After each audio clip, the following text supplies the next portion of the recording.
the kind of investments, at least the part of the organization that I belong to, makes is more in the digital AI health R&D innovation space, right? So these are typically fairly technical investments in that sense.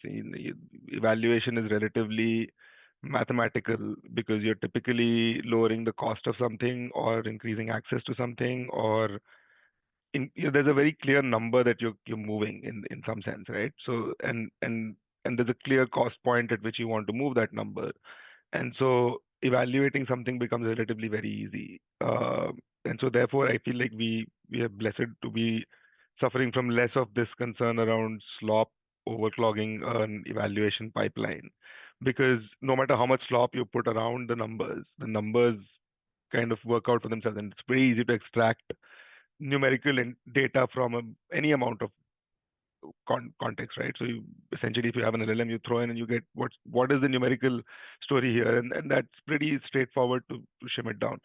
I feel like this problem of slop would exist more in evaluation pipelines which rely on large scale intake, and I think that construct itself might now need reevaluation in terms of if this signal is no longer a differentiator, then what would make a difference. And then I think there are good ways of doing that. I think one thing which we do quite a bit, even with our limited area of evaluation, is request for brevity rather than length. And I mean, it's much harder to put in a short version of something than a long meandering version of it, right? And that it's also a question of how skilled you are with using AI. And there are entities who are and in that regard, it's relatively democratic. Then that people who earlier would not have had an opportunity to send a one pager in can now do it because they actually have a tool that has them summarize stuff that they've been doing for a long time quickly. For retail giving, there are really two things that determine the grant decision, the donation decision in this case, right? First and foremost, there has to be gratification for the donor, right? It's an emotional decision. It's being done for a very, very, I mean, and I don't mean gratification only in a negative way, right? You may be donating out of guilt or you may be donating out of largesse. Either way, the gratification is the donor's gratification, first and foremost, which means that you cannot predict what cause or what image or what word will lead to that. Therefore, the process has to allow for a very, very wide bouquet of options. Also, because it's an emotional decision, it has to be spur of the moment, which means a retail donor will not go evaluating further in depth beyond what is available. So what's available is what's used, decision is made, and then you move on, whether you choose to do it or not. So the process has to allow for very limited information. Too many signals have to be compressed into very few signals, but for a very wide range of objects.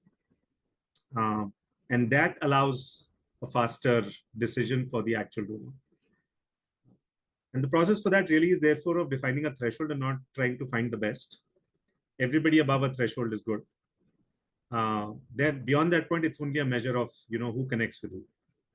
Of course, with slop, the problem is that a lot more people can cross the threshold faster. And it's harder to cross the threshold on compliance. It's harder to cross it on factual data. But retail is also about storytelling. It's become very easy to cross the threshold on storytelling. That has a positive and a negative side. I mean, all the false negatives are able to get there now. It's easier to tell a story. And, if you're operating in a certain language, but the donors operate in English, then you need to reach out to them in English. That's unfortunately the way it is. So that barriers come down for a lot of people for the false negatives, but it also means that a lot more people can tell a very good story, which may not have been possible before. And for a quick decision, it leaves the door wide open for problems.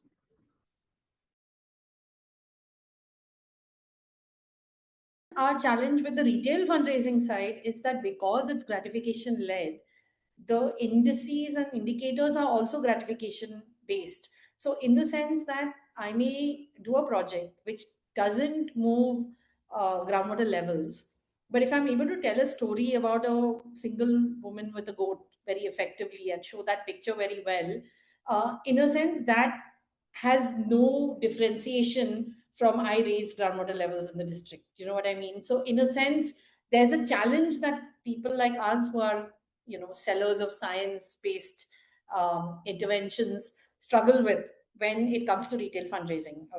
Which is not related to AI. It was independent of AI. So the argument that and the second problem is because of kind of gratification being the payoff and not effectiveness being the payoff. You can have a lot of situations where you may not be actually meeting. You have a incentive to basically overstate the success effectiveness because the person doesn't care about that. So the donor's giving me money and they want to feel good.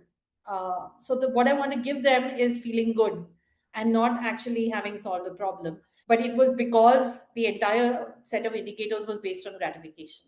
So I mean, not gratification, but overselling success maybe. So the case that we've argued for is that if you really want honesty, then what you should really be funding is hypotheses and not funding success. The one place where it's really getting used very strongly is it's become far easier to justify the theory of change on pretty much anything. So what used to be very hard to build a narrative for, right? If I had to say midday meals lead to better learning, try stitching that story, right? It's a famous story, and I still hear multiple versions of whether it does or not. But to stitch together that narrative of this happens and then that happens, and this was the result of this study, which links to that study, and therefore I am saying this, was a very difficult exercise to do. It's a very easy exercise now. Relying on the assumption, which is a fair assumption, that not 90% of your readers will not go deep into the evidence and data. On the CSR side, there's always an RFP process for grants. And RFP processes can draw in extremely large number of proposals. So I don't think AI is being used as heavily to write the proposals, but and AI is not used very heavily to make the grant decision in the final set. But it is used to bring down a large number of documents to a smaller number. There, the concern that is being raised rightfully is that you're just going to index on whatever worked in the past will start becoming more prominent now. Rather than new, so it's much harder for a new person to break into that RFP process, to clear the first two rounds of the RFP process.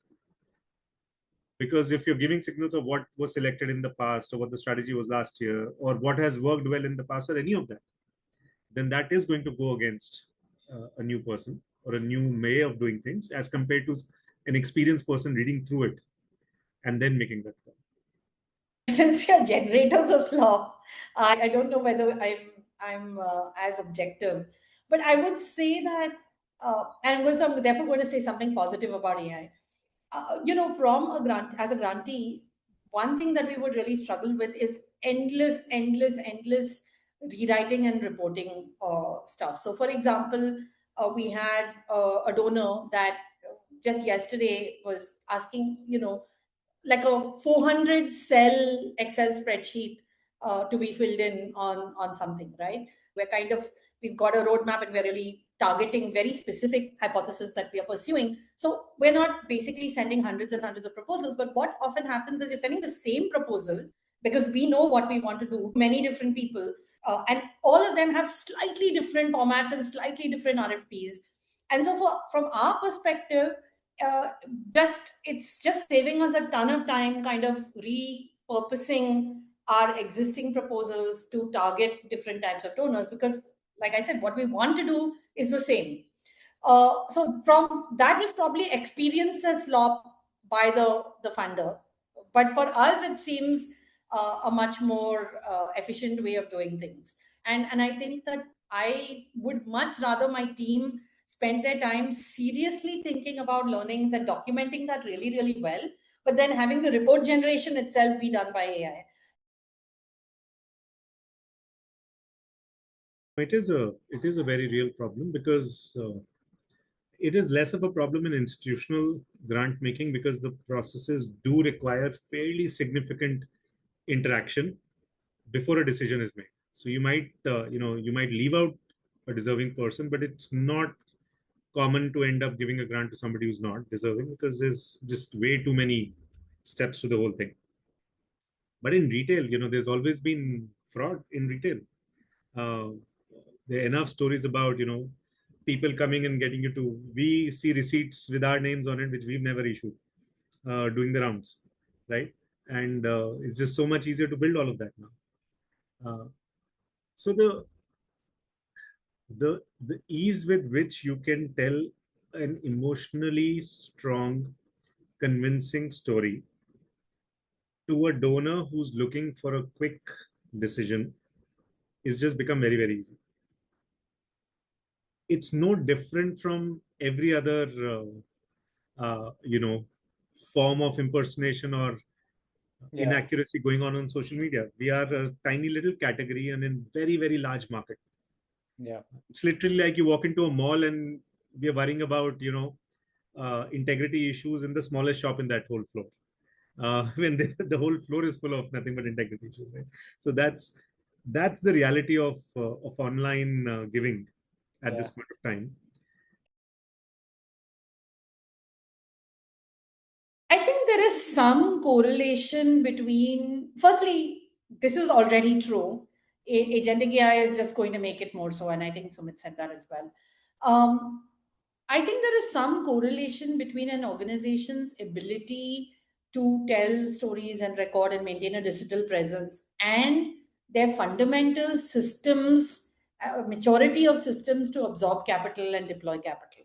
Because let's be honest, if you want to run a really, really large, sophisticated child rescue organization, you do need to have very sophisticated systems on the ground, people's ability to communicate with each other, so on and so forth, which in today's world requires sort of, some level of digital maturity. So I have a feeling that, I mean, I've seen a lot of grassroots organizations that do really good work on the ground, but they actually can't absorb more capital because their systems in general are not mature. So what I'm trying to say is your digital presence is a signal of, typically highly correlated, not 100%, but highly correlated with your overall systems maturity. I got into the development sector 3 generations in, right? So I've got people in the family do this for 3 generations. And I spent some time doing software and then came back to this space. And one of the things we were solving for was how do you get voices of citizens to where it makes a difference, which was what CGNet's what I was all about. And what we realized is that there's always a 10-to-1 ratio, right? The amount of content you get, filtration to what is noise to signal is it was that way back then as well, right? So it was 1,000 voice recordings you'd get on an IVR system, which was basically missed call based. So it was zero marginal cost of use to the customer or the user. They could record up to 3 minutes of audio. CGNet's grants or whatever structure of funding they had paid for the storage to keep those recordings, and then human moderators would sift through it, summarize it, editorially verify it, and then publish, right? So this was a process. And this was an expensive process. It was a largely unsustainable process because Gondi speaking moderators who would stick around for a particular salary, was not high, and you would never have a way to give them a career path beyond this because unless you have a Gondi news business, right, of some kind. And so at some point the economics of it was just breaking down. But now I see it cut to now, right? Earlier this year, I got to know that somebody has gone and developed a Bhili translation model for less than 50 lakh rupees. Data collection, everything included. I feel like this drastic cost reduction in access. Mobiles, when they came in, they allowed these people who had a 2G phone and only the ability to make a missed call to start putting their content on the internet.